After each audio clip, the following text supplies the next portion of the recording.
நல்லாண்டவரை மேலும் துதிக்கிறோம், ஸ்தோத்திரிக்கிறோம். ஒவ்வொரு நாளும் கிருபையாக எங்களை உடைய ஆலயத்திலே கொண்டு வந்து உடைய வேதாராய்ச்சியிலே பங்கு பெருமையான சாக்கியத்தை தந்து கொண்டிருக்கிறேன். இந்த நாளிலும் உடைய வார்த்தை மூலமாக நீர் என்னோடு பேசும், எங்களோடு பேசும். இயேசு மூலம் கேட்கிறோம் அன்புள்ள பிதாவே, ஆமென். ஹல்லேலூயா. மீண்டுமாக தவறுகளும் தண்டனைகளும் என்ற தலைப்பிலே ஒவ்வொரு நாளும் ஒவ்வொரு மனிதனுடைய வாழ்க்கையிலே செய்த தவறுகளை ஆராயும்படியான கிருபையை கர்த்தர் தொடர்ந்து நமக்கு தந்து கொண்டிருக்கிறார். ஆகவே நாம் தொடர்ந்து ஜெபசிந்தியோடு காத்திருக்கும் போது கர்த்தர் இந்த நாளிலே நம்மோடு நிச்சயமாக பேசுவார். நேற்றைய தினத்திலே கேயாசியுடைய தவறுகளை நாம் பார்த்தோம். எலிசாவுக்கு பிறகு ஒரு பெரிய தீர்க்கதரிசியாக ஊழியக்காரராக வர வேண்டிய ஒரு மனிதன்.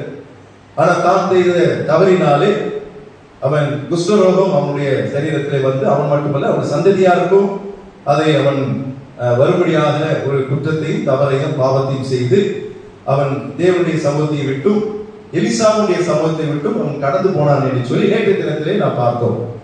இன்றைக்கு அதனுடைய தொடர்ச்சியாக நாம் ஒரு மனிதனுடைய வாழ்க்கையில் இருக்கிற தவறுகளை நாம் ஆராய போகிறோம். அது ஆரோனின் தவறுகளும் தண்டனைகளும் என்ற தலைப்பிலே நாம் இன்றைக்கு தியானிக்க போகிறோம். தவறு செய்யும் போது தண்டனைகள் உண்டு. நான் இதை ஒவ்வொரு நாளும் உங்களுக்கு சொல்லிக் கொண்டே வருகிறேன். ஒரு அரண்மனையிலே ஒரு சிறுமி வேலை பார்த்துக் கொண்டிருந்தார். அது குறிப்பாக ராணியிடத்திலே அவர் வேலை பார்த்துக் கொண்டார். ராணிக்கு என்னென்ன பணிவிடை செய்யணுமோ அந்த பணிவிடை எல்லாம் செய்வார். குறிப்பாக ராணியுடைய அறையை மிகவும் சுத்தமாக வைத்திருக்க வேண்டும். அவருடைய பணி அதுதான். ஆகவே அவள் தினமும் அங்கே வந்து மற்ற வேலைகளை காட்டிலும் ராணியுடைய அறையை சுத்தப்படுத்துவதிலே அவள் ரொம்ப குறியாக இருந்து அதை ரொம்ப அழகாக செய்து கொண்டிருந்தாள். ஒரு நாள் இந்த ராணியுடைய அறையை சுத்தம் பண்ணி கொண்டிருக்கும் போது ராணி அங்கே இல்லை. அப்பொழுது அந்த அவளுடைய ராணி படுக்கிற மெத்தை பெட்டை வந்து துடைத்துக் கொண்டிருந்தாள். அப்போ அது துடைக்கும் போது அவளுக்கு திடீர்னு ஒரு ஆசை, எவ்வளவு அழகான ஒரு பெட்டு இது, ராணியும் படுக்கிற நாளா தரையில படுக்கிறேன், பாயை வச்சு படுத்துட்டு இருக்கேன், இந்த மாதிரி பெட்டுல நாளா படுத்தா எவ்வளவு நல்லா இருக்கும் அப்படின்னு சொல்லி அவளுக்கு ஒரு ஆசை. ஆனா ராணி இதை பார்த்துட்டாங்கன்னா எவ்வளவு பெரிய கஷ்டமாயிடும். ஆனாலும் சரி இதை படுத்துடலாமா வேணாம ஒரு 2 மணி இருந்து தூக்கம் வர கொஞ்சம் அப்படியே வேலைகள் செய்த அந்த களைப்புனால தூக்கமும் வந்தது. என்ன பண்ண அந்த பெட்டுல படுத்து தூங்கிட்டான். ஒரு அரை மணி நேரம் கழிச்சு ராணி வருகிறாள். வந்து பார்த்தா தன்னுடைய பெட்ல இந்த வேலைக்காரி சிறுமி படுத்துக் கொண்டிருக்கிறாள். எப்படி இருக்கும் ராணிக்கு? பயங்கரமான கோபம் வந்தது. உடனே தட்டி எழுப்பினார். எவ்வளவு தைரியம் இருந்தா என்னுடைய பெட்ல நீ படுத்திருப்ப அப்படின்னு சொல்லி சேவர்களை கூட்டு இவளுக்கு 100 கசையடி கொடுங்கள், 100 சவுக்கடி கொடுங்கள் என்று சொல்லி ஒரு கொடுமையான தண்டனையை இந்த சிறுமிக்கு அவர்கள் கொடுத்து விட்டார்கள். எவ்வளவு ஒரு கொடூரமான ஒரு ராணியாக இருப்பாள் யோசிச்சு பாருங்கல்ல. அப்போ சவுக்கு எடுத்து சேவன் வந்து இவளை சிறுமியை வந்து அடிக்கிறான். ஒரு அடி அடித்த உடனே இவன் ரொம்ப அழுவான்னு பார்த்தா இவன் சிரிக்க ஆரம்பிக்கிறான். சிறுமி சிரிக்கிறான். அப்போ ராணிக்கு கோபம் வருது. 2வது அடி அடிக்கிறான், இன்னும் அதிகமா சிரிக்கிறான். அப்போ ராணி சொல்றா, நிறுத்தி சொல்லி சொல்றா, இவ்வளவு அவனை அடிச்சு கொண்டு இருக்கிறாங்க, நீ அழுவதை பார்த்துன்னு சிரிக்கிறிய, உனக்கு எவ்வளவு தைரியம் இருக்கு, எதற்காக நீ சிரிக்கிற அப்படின்னு ராணி கேட்கும் போது அந்த சிரிப்பு சொன்னச்சா, ஒரு நாள் இந்த பெட்டுல படுத்ததுக்கே எனக்கு இந்த தண்டனைனா எவ்வளவு வருஷ கணக்கா நீங்க பெட்டுல படுத்துக்கிட்டு இருக்கீங்களே, உங்களுக்கு எவ்வளவு தண்டனை காத்துக்கிட்டு இருக்குன்னு நினைச்சேன், எனக்கு சிரிப்பு வந்ததுன்னு சொல்லி அந்த சிறுமி சொன்னதான். பாத்தீங்களா? ஒரு நாள் செஞ்சாலும் தவறுதான், பல நாள் செஞ்சாலும் தவறுதான். தவறுக்குரிய தண்டனைகள் இந்த உலகத்துல உண்டு. ஆனா நான் சொல்ல ஆண்டவருடைய பிள்ளைகளா இருக்கிறார ஆண்டவர் மறைமுகமாக நாம் தாங்கக்கூடிய அளவுக்கு நம்மளை என்ன பண்ணுகிறார்? ஆண்டவர் தண்டித்துக் கொண்டிருக்கிறார். பழைய ஏற்பாடு காலத்தில் ஆண்டவர் மரணத்தை தந்து நம்மை தண்டிப்பதில்லை. ஏன்னா நாம் ஆண்டவருடைய பிள்ளைகளாக மாறிவிட்டோம். ஆகவே தவறு செய்யும் போது ஆண்டவர் தண்டிக்கிறார், கண்டிக்கிறார். ஆனா நம் உணர்த்தும்படியாக தான் இந்த வேதாராய்ச்சிக்கு நாம் வந்து கொண்டிருக்கிறோம். இன்னைக்கு ஆரோனுடைய தவறுகள் என்ன? ஆரோன் ஒரு சிறந்த மனிதன். அவர் சிறந்த மனிதனாக ஆரோன் கூட தவறுகளை செய்திருக்கிறார். நான் ஆராய்ந்து பார்க்கும்போது நிறைய தவறுகளை அவர் செய்கிறதை பார்க்கிறோம். ஏன்னா தவறுகளை செய்வது மனித இயல்பு. அது யாரா இருந்தாலும் இயேசு கிறிஸ்துவை தவிர யார் எல்லாருமே இந்த பூமியில தவறு செய்தவர்கள் தான், செய்யக்கூடிய சூழ்நிலையில் இருப்பவர்கள் தான். அப்ப இந்த ஆரோனுடைய தவறு என்ன என்பதை இன்றைக்கு நாம் பார்க்க போகிறோம். அதன் மூலமாக கர்த்தர் ஆரோனுக்கு கொடுத்த தண்டனை என்ன என்பதையும் நாம் பார்க்க போகிறோம். அதற்கு முன்பதாக யார் இந்த ஆரோன் என்று பார்க்கும்போது எல்லாருக்கும் தெரியும், மோசேயினுடைய சகோதரர். மோசே ஆண்டவர் அழைத்தார். இஸ்ரவேல் ஜனங்களை ரட்சிக்கும்படியாக மோசே ஆண்டவர் தெரிந்து கொள்ள போது அவன் கொஞ்சம் மறுப்பு தெரிவிக்கிறான்.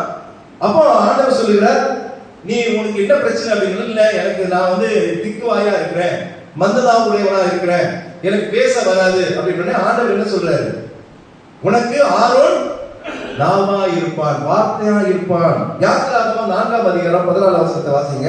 நான் இதெல்லாம் அவருடைய பெருமைகள், ஆரோனுடைய சிறப்புகளை சொல்லிவிட்டு நான் அதுக்கு பிறகு தவறுகளை சொல்ல விரும்புகிறேன். 4ஆம் அதிகாரம் 14ஆம் வசனத்தை வாசிங்க.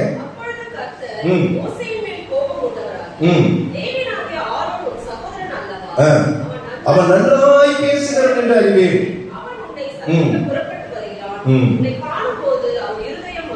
ஆமா, அதோட சேர்த்து 7ஆம் அதிகாரம் 1ஆம் வசனத்தை வாசிங்க. அப்படியே 7:1.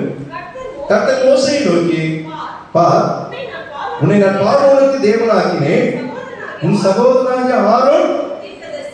மோசேக்கு யார் தீர்க்கதரிசி? ஆரோன் தீர்க்கதரிசி. பாத்தீங்களா, பார்வோனுக்கு உன்னை தேவனாக்கி, பார்வோனுக்கு தேவன் மோசே, மோசேக்கு தீர்க்கதரிசி ஆரோன். மோசே எவ்வளவு பெரிய ரட்சகர்ல. அப்ப மோசேக்கே தீர்க்கதரிசி யாரு? ஆரோன், தன்னுடைய சொந்த சகோதரர். அப்ப யோசிச்சு பாருங்க, எவ்வளவு பெரிய பெருமைக்குரிய ஒரு காரியத்தை கர்த்தர் ஆரோனுக்கு தந்தார். அது மாத்திரம் இல்லாம மோசேயினுடைய கூட இருந்து ஒவ்வொரு பிரச்சனைகள் வரும்போது அவரோடு தோளுக்கு தோளாக நின்று அவருடைய கரங்களை உயர்த்தி பிடித்தவன் இந்த ஆரோன், தாங்கி பிடித்தவன் இந்த ஆரோன். வேதம் சொல்கிறது 17ஆம் அதிகாரம், யாத்திராகமம் 17ஆம் அதிகாரம் 11ஆம் வசனத்தை வாசிங்க. வசனங்களை நான் படித்தால்தான் நம்ம அதை புரிந்து கொள்ள முடியும். 17, 12, 11, 12.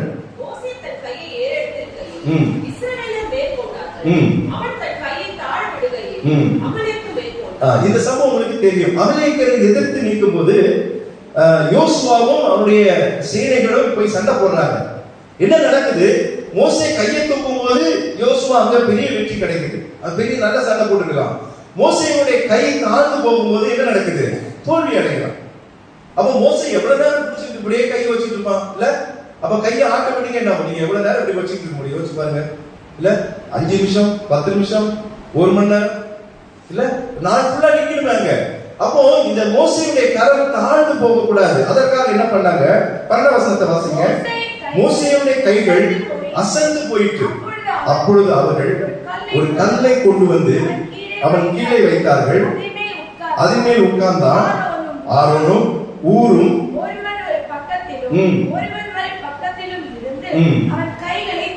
பாத்தீங்களா, மோசேயுடைய கரங்களை தாங்கி பிடித்தவன் இந்த ஆரோன். எவ்வளவு உதவியாக இருந்திருக்கிறார் மோசேக்கு. 6 லட்சம் புருஷர்களை கானான் தேசத்துக்குள்ளே கொண்டு போவதற்கு மோசேக்கு ஒரு காரணம் என்றால் அதற்கு உறுதுணையாக இருந்தது ஆரோன் தீர்க்கதரிசி இல்ல? அது மாத்திரம் இல்ல, கர்த்தராலே இவர் தெரிந்து கொள்ளப்பட்ட ஒரு தீர்க்கதரிசி என்று வாசிக்கிறோம். நிறைய தீர்க்கதரிசிகள் வேதத்துல வராங்க, எப்படி வராங்கன்னே தெரியாது இல்ல? இன்னைக்கு அப்படித்தானே எழுதி கொண்டிருக்கிறாங்க தேவனுடைய மனிதர்கள். ஆண்டோடைய அழைப்பு இல்லாமல், ஆண்டோடைய தெரிந்து கொள்ளப்பட்டது இல்லாமல் நாம் இந்த ஊழியத்தை செய்ய முடியாது. 28ஆம் அதிகாரம் 1ஆம் வசனத்தை வாசிங்க. யாத்திராகமம் 28:1. ஆரோன் எனக்கு ஆசாரிய ஊழியம் செய்யும்படிக்கு நீ ஆரோனையும் அவரோடு கூட அவன் குமாரராகிய நாதாப், அபியூ, எலியாசார், இத்தாமார் ஆரோனின் குமாரரையும் இஸ்ரவேல் புத்திரரில் இருந்து பிரித்து உன்னிடத்தில் சேர்த்துக் கொள்வாயாக. ஆசாரிய ஊழியம் செய்யும்படியாக ஆரோனை யார் தெரிந்து கொள்கிறார்? கர்த்தர் தெரிந்து கொள்கிறார். கர்த்தர் தெரிந்து கொள்கிறார். அதான் வேதம் சொல்கிறது, வாசிக்க வேண்டாம். மத்தேயு 22:14 இயேசு சொன்னார், அழைக்கப்பட்டவர் அநேகர். இன்றைக்கு அழைக்கப்பட்டவர்கள் தேவனுடைய பிள்ளைகள் அநேகர், கணக்கில் அடக்காதபடி இருக்கிறார்கள். ஆனா ஆண்டவர் சொல்லுகிறார், அந்த அழைக்கப்பட்டவர்களிலே தெரிந்து கொள்ளப்பட்டவர்கள் சிலர். அந்த லிஸ்ட்ல தான் நம்ம இருக்கிறோம். அழைக்கப்பட்ட நிறைய இருப்பாங்க, ஆனா கைவிடப்படுவார்கள். ஆனா தெரிந்து கொள்ளப்பட்டவர்களாக நாம் இருக்கிறோம். அது ரொம்ப முக்கியம். அந்த ஆரோன் அழைக்கப்பட்டதும் அல்லாமல் தேவனாலே தெரிந்து கொள்ளப்பட்ட ஒரு ஊழியக்காரனாக இருக்கிறதை பார்க்கிறோம்.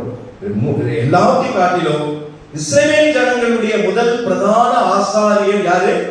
இந்த ஆரோன். இதற்கு முன்னாடி பிரதான ஆசாரியர் மெல்கிசேதேக் நிறைய பேர் இருக்கிறாங்க.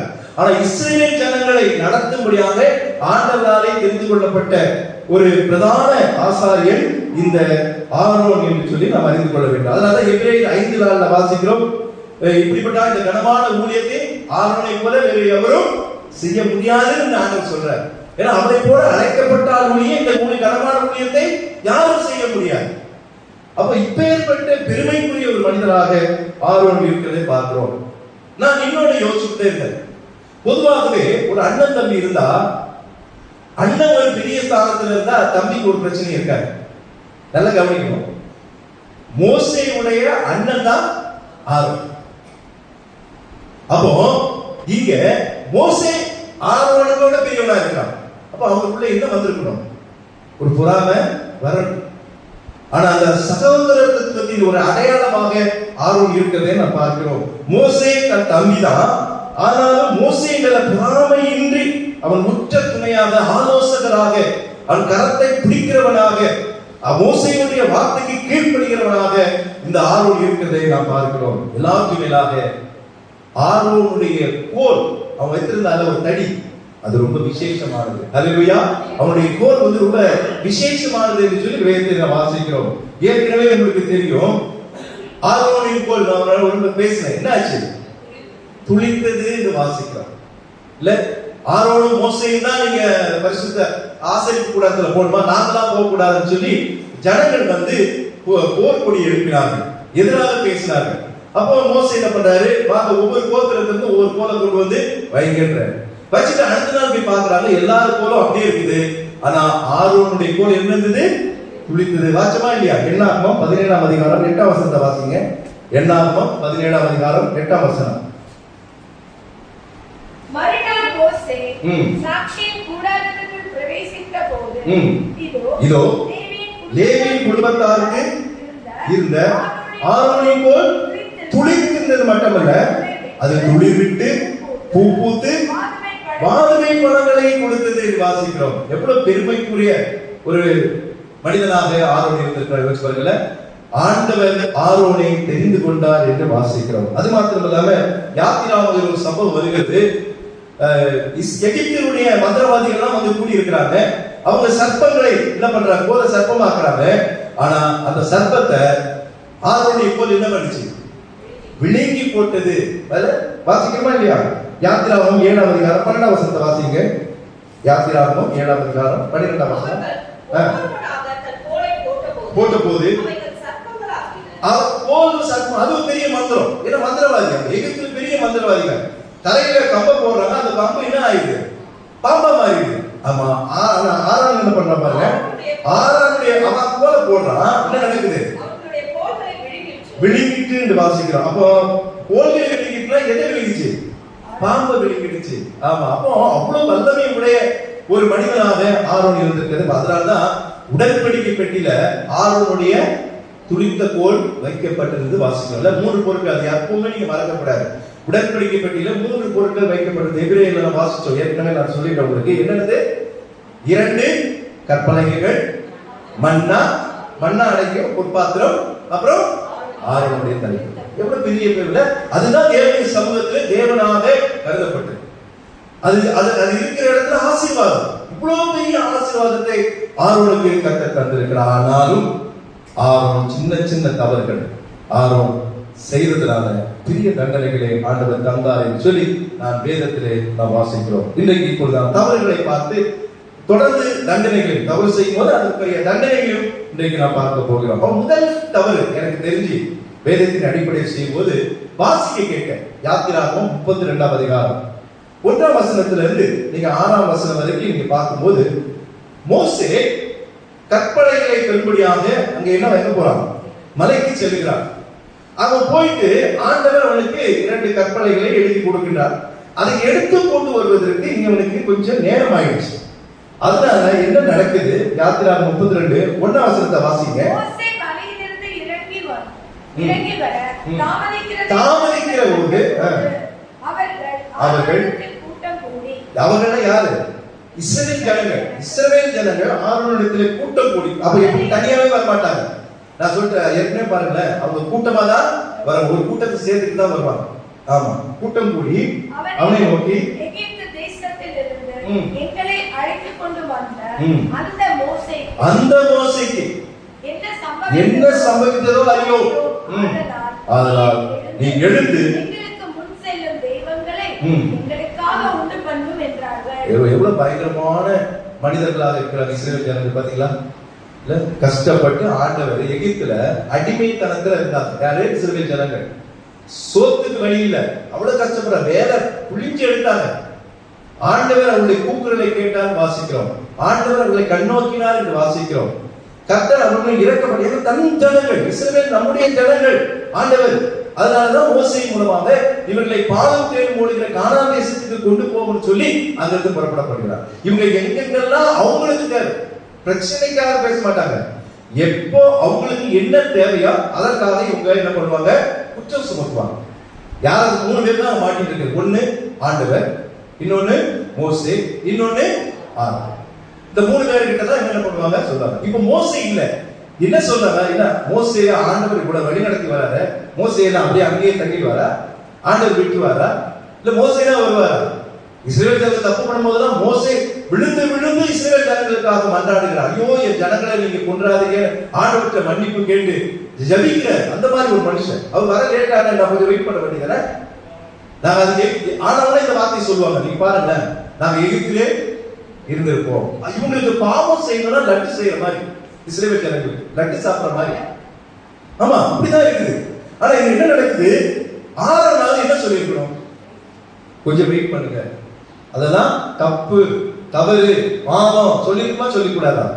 ஆரோன் இந்த தவறை அந்த செய்த பார்க்க 2 வசனத்துல அதற்கு ஆரோன் உடனே ரெடி ஆயிட்டான். என்ன சொல்றா?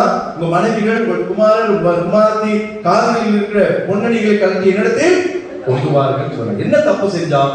அவன் பொன் கன்றுக்குட்டியை உருவாக்கினான்.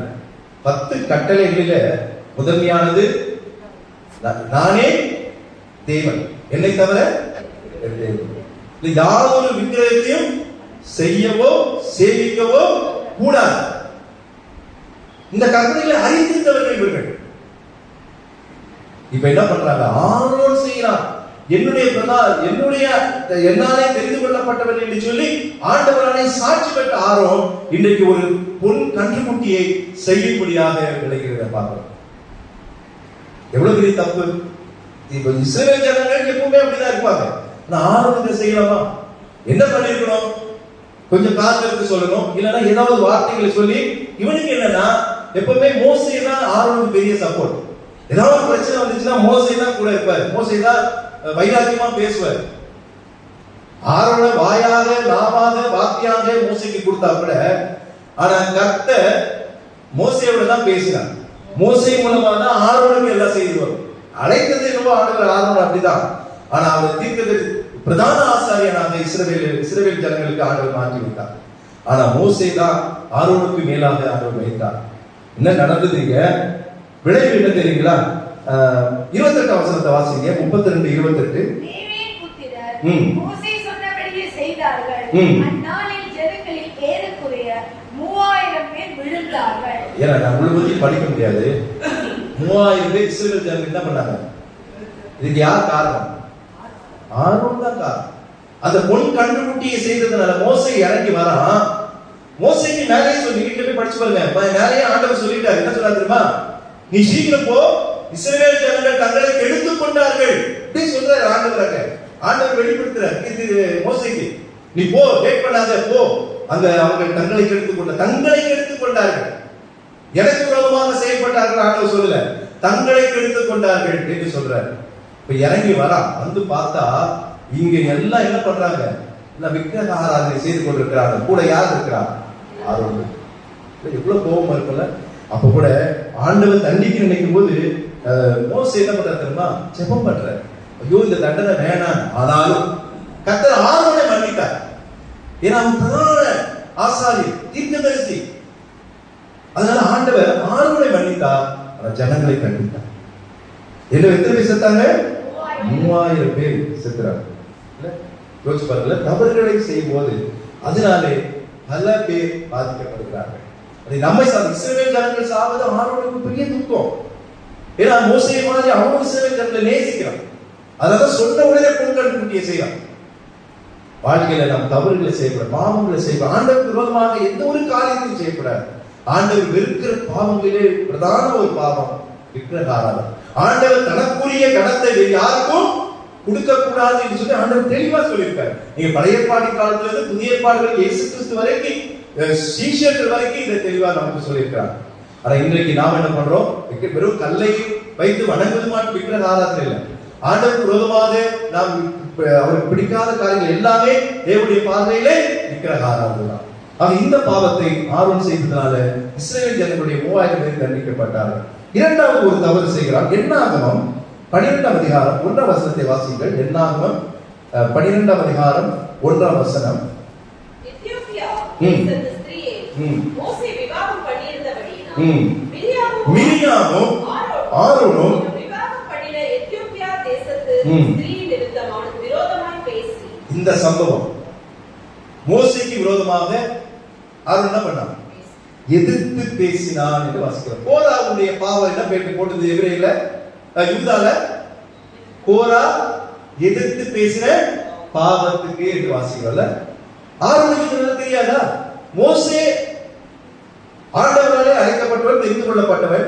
மோசேக்கு விரோதமாக பேசக்கூடாது. மோசே என்ன சொல்லுகிறாரோ அதை தான் செயல்படுத்தணும். அதுக்கு தான் ஆரோனை ஆண்டவர் தெரிந்து கொள்கிறார்.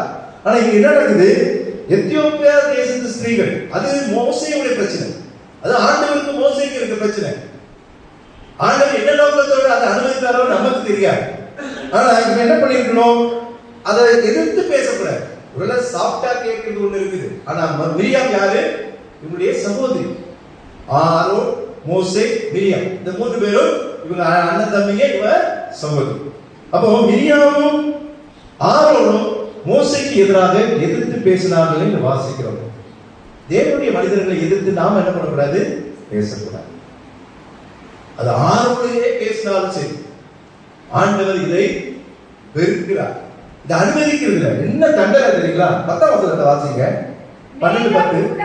மேகம் கூடாரத்தை நீங்கி போயிட்டு மிரியாம் உறைந்த மலையின் வெண்மை போன்ற குஷ்டரோகியானால் ஆரோன் மிரியாமை பார்த்தபோது,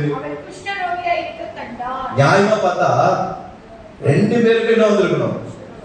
ஆமா, ஆரோனுக்கும் வந்திருக்கணும், மிரியாமுக்கும் வந்திருக்கணும். அதான் சொல்றேன். இங்க இந்த இடத்துல நீங்க வீட்டுல போய் படிச்சு பாருங்க. மோசே பத்தி சொல்றாரு அவரு. மோசே என் வீட்டில் எங்கும் உண்மை உள்ளவன், அவனை போல. ஏன்னா மோசே மேல குற்றம் சாட்டி இவங்க எடுத்து பேசுறாங்க.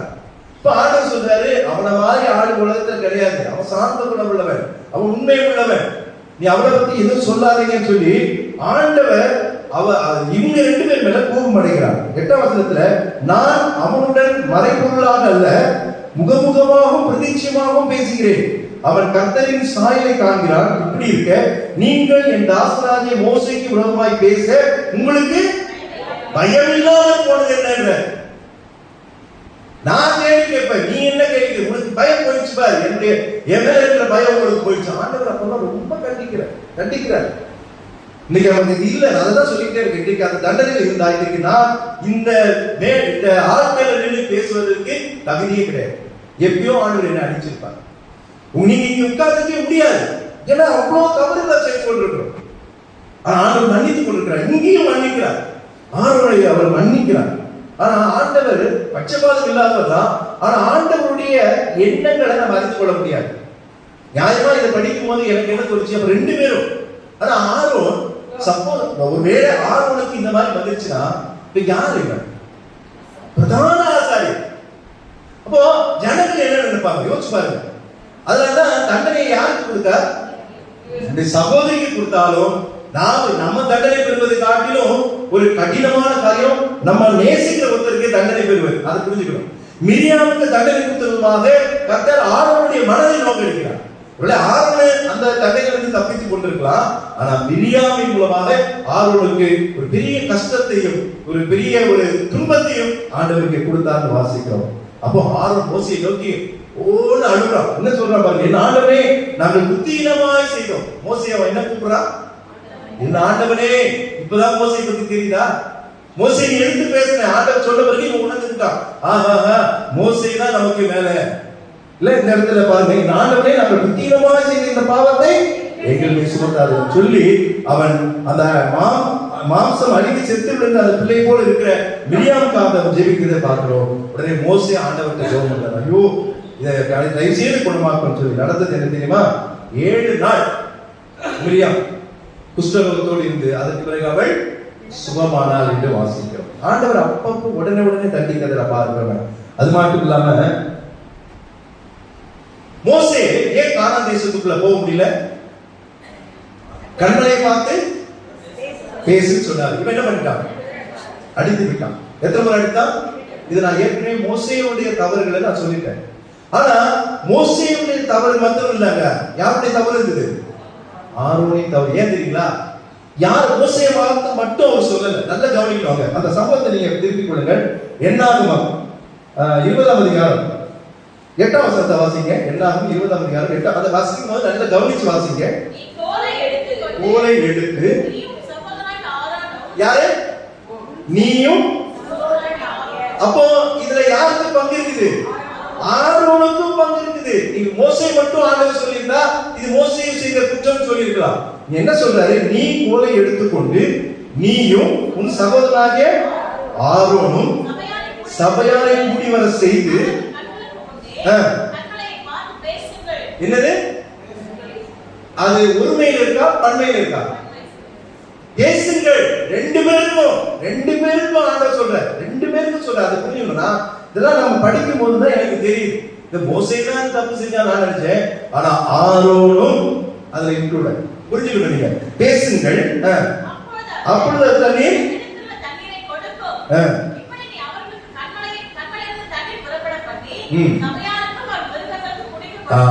அப்போ நீங்க செய்யுங்கன்னு சொல்றேன். ஆனா இவன் ஏற்கனவே இந்த ஜனங்கள் படுத்தின பாடல மோசையும் ஆரோனும் கோபமா இருந்ததுனால மோசேனா என்ன பண்ணா? அவசரப்பட்டு கோல் எடுத்து கண்மலை பார்த்து அடிச்சுட்டான். அதை ஒருவேளை ஆரோன் கவனம், ஏன்னா ஆரோன் வந்து மோசேயுடைய தீர்க்கதரிசி, வார்த்தைகளை சொல்லுகிறவன். அவனுக்கு அந்த இடத்துல அதுதான் அந்த ஒரு பவர் கொடுத்து ஆக வச்சிருக்கிறார். இவங்க கோல் எடுத்து அடிக்க போகும்போது என்ன பண்ணிருக்கணும்? தடுத்து இருக்கணும். ஏப்பா அடிக்கிற? அடிக்காத. ஆண்டவர் என்ன சொன்னாரு? பேச சொன்னாரு. இவனும் மோசேய மாதிரி ஒரு கோபத்துல ஆண்டவருடைய வார்த்தையை என்ன பண்றான்? மீறி போகுது. பாரு, மோசேக்கு மட்டும்தான் கானான் தேசத்துக்கு போக ஆண்டவர் சொன்ன, நீ கானானை பார்த்த ஆனா உள்ள பிரவேசிக்க மாட்டேன் மோசேக்கு. ஆனா ஆரோனுக்கு என்ன தண்டனை தெரியுமா? கானான பார்க்க கூட. கானானுக்கு போவதற்கு முன்னாடியே ஆரோன் மரித்து போனான். நான் சொல்லல, வேதம் சொல்கிறது. வாசிங்க 11ஆம் வசனத்தை வாசிங்க. மோசேயும் ஆரோனையும் நோக்கி, இஸ்ரவேல் புத்திரரின் கண்களுக்கு முன்பாக என்னை பரிசுத்தம் பண்ணும்படி நீங்கள் என்னை விசுவாசியாமல் போனபடியினால் இந்த சபையாருக்கு நான் கொடுத்த தேசத்துக்குள் நீங்கள் அவர்களை கொண்டு போவதில்லை. நீங்கள் சொல்லிட்ட, நீ சொல்லல. நல்ல கவனிக்கணும். அதெல்லாம் நீங்க 2 பேரும் என்ன போக மாட்டீங்க. அவன் என் பேச்சு கேட்கல, என் வார்த்தை விசுவாசிக்கல. அங்க வந்து விசுவாசிக்காம தான் அவன் செய்யல. அவனுக்கு கோபம், ஜனங்கள் மேல கோபம். என்ன கோபம் இருந்தாலும், என்ன லாபங்கள் இருந்தாலும், என்ன பிரச்சனைகள் இருந்தாலும் நீங்க என்ன பண்ணக்கூடாது? ஆண்டவருடைய விசுவாசத்துல விலகி போகவே கூடாது. அந்த வார்த்தைகளை கவனித்து நாம் வாழணும். இந்த வேதாராய்ச்சி நோக்கமே தேவனுடைய வார்த்தைகளுக்கு நாம் கீழ்ப்படியும், தேவனுடைய வார்த்தைகளை விசுவாசிக்கணும். நீங்க என்ன சொல்ற? நீங்க இருவருமே எங்க போக முடியாது, போக. அதே மாதிரியே நடந்துச்சுங்க. வேதம் சொல்கிறது என்ன ஆகுமா? 20ஆம் அதிகாரம் 24ஆம் வசனத்தை வாசிங்க. 24. ஆரோன் முன்னாடியே சொல்லிட்டார். ஆண்டவர் பாருங்க, மோசே சொல்றாரு, ஆரோன் தன் ஜனத்தோட சேர்க்கப்படுவான். நீங்கள் என் வாக்குக்கு கீழ்ப்படியாமல் போனபடியினால் நான் இஸ்ரவேல் புத்திரருக்கு கொடுக்கிற தேசத்தில் அவர் பிரவேசிப்பதில்லை. அப்படியே நீங்க 28ஆம் வசனத்தை வாசிங்க. அங்கே ஆரோன் உடுத்தியிருந்த வஸ்திரங்களை மோசே கழற்றி அவைகளை அவன் குமாரராகிய எலியாசாருக்கு உடுத்தினான். அப்பொழுது ஆரோன் அங்கே மலை உச்சியிலே மரித்தான். மோசே அதுக்கப்புறம் போய் கானானை பார்க்கலாம். ஆனா ஆரோன் கானானை பார்க்கவே இல்லை. அதுக்கு முன்னாடியே இங்க என்ன பண்றான்? மரித்து விட்டான் என்று வேதம் சொல்கிறது. எவ்வளவு பெரிய தண்டனை இல்ல? தவறுகள் செய்யும் போது ஆண்டவர் தண்டிக்கிறாங்க. அது ஆரோனா இருந்தான்.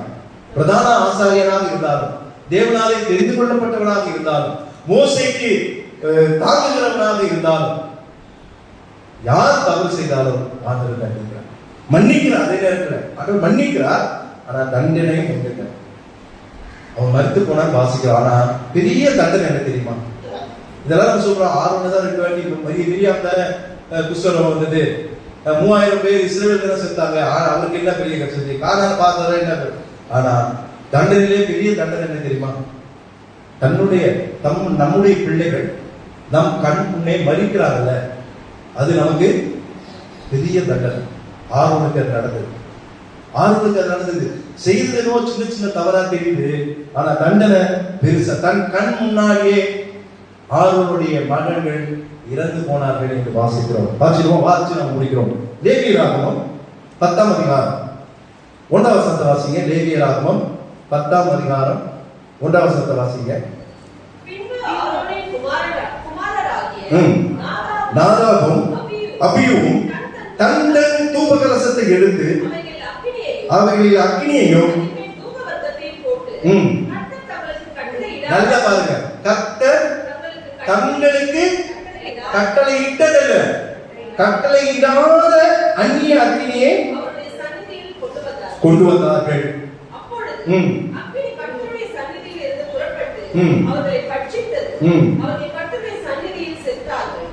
இது யார் கண் முன்னாடி நடந்துச்சு தெரியுமா? மோசேயும் ஆரோனும் கண் முன்னாடி தன்னுடைய 2 மகன்கள் அக்கினியாலே பட்சித்து மாண்டு போனார்கள். இதை வரை என்ன தண்டனை சொல்லுங்க? எப்படி இருக்கும் அவன் மனசு? எப்படி துடிச்சிருக்கும் பாருங்கல்ல. ஆண்டவர் அவனுக்கு கொடுக்கிற தண்டனை விட மற்றவர்களுக்கு, அதுவும் தான் நேசிக்கிற பிள்ளைகள் அவங்களுக்கு கொடுக்கும்போது அந்த தண்டனை எவ்வளவு பெருசா இருக்கும் பாருங்க. ஆண்டவர் அதெல்லாம் பட்சமானவே பார்க்கல, கொடுத்துட்டாரு. இவங்க பிள்ளைகள் செய்து பெரிய தவறு. ஏன்னா ஆண்டவர் ஒரு காரியத்தை சரியாக செய்ய வைத்திருக்கிறார். ஆனா இவன் செய்யல. எதையோ ஒன்று செஞ்சுட்டு ஆசிரியர் கூடாரத்திலேயோ ஆண்டவரை தொழுது கொள்ள முடியாது. வேறொரு அக்னியை எதையோ ஒன்று கொண்டு வந்து போட்டுட்டு போக முடியாது உள்ள. அப்ப அந்த அக்னியாலே அவர்கள் மாண்டு போனார்கள். 3ஆம் வசனத்தை வாசிங்க, அதை முடிக்கிறேன். அப்பொழுது மோசே ஆரோன் இருக்கிறார். மோசேக்கு எவ்வளவு கஷ்டமா இருக்கு யோசிச்சு பாருங்க. என்னிடத்தில் சேவைகளால் நான் பரிசுத்தம் பண்ணப்பட்டு சகல ஜனங்களுக்கு முன்பாக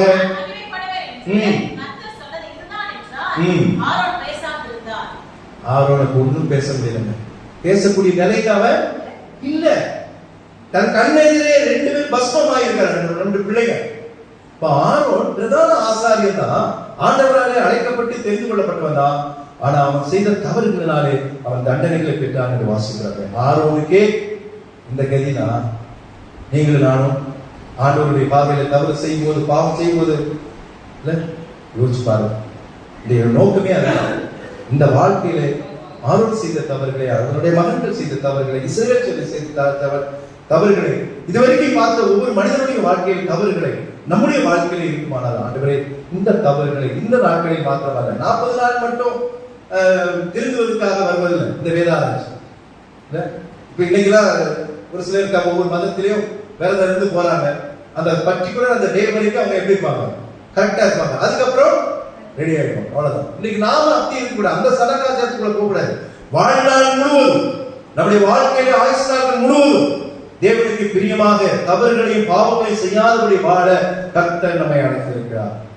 ஆண்டவரத்தில் ஒப்பு கொடுப்போம். ஆண்டவரே இந்த கிருபைகளை எனக்கும் எங்களுக்கும் நீ தாரும் என்று சொல்லி ஆரோனுடைய வாழ்க்கையிலே உடைய தவறுகளின் தண்டனைகளை எங்கள் குணத்திற்கு ஆண்டவரே இந்த தவறுகளை நாங்கள் செய்யாதபடி இருக்க எங்கள் உதவி செய்யும் என்று சொல்லி நம்மை தாழ்த்துவோம். கர்த்தர் பெரிய காரியங்களை நமக்கு செய்வாராக. கண்களை மூடி கர்த்தர் நோக்கி நாம் ஜெபம் செய்வோம்.